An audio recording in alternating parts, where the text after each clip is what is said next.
Welcome back to our channel 1 to Step, and in today's video I will teach you guys how you guys can assign booklet as homework on Booklet. Alright, let me show you how to do that.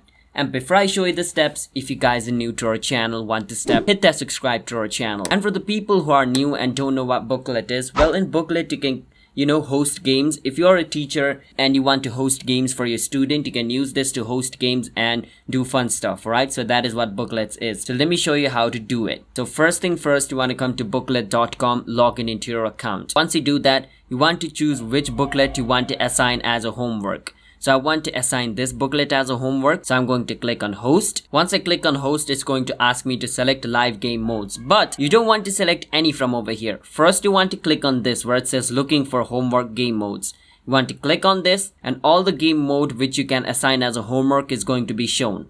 So choose the one which you like. Let's say I like tower defense. I will choose this and click on assign homework. Then it's going to take me to the assigning page. Wait for some time. Now once you click on assign homework, it's going to bring you to this page. On this page you can choose like for how long you want this game to be run, the hours, the minute. You can even change the title. You can do all the setting. And after you choose all the name, date, time setting, what you want to do is, it's going to bring you to this page. And on this page, you can either give your student this ID. So if your student go into Booklet and type this ID, they can join the game. Or you can also give the link over here where it says player can join at booklet.com.play. You can copy that and give it to your student and they can join Booklet by typing this ID. Alright, so that's how you guys can assign homework in Booklet. If you guys found our video helpful, hit that subscribe to our channel 1 to Step. I'll see you guys next time.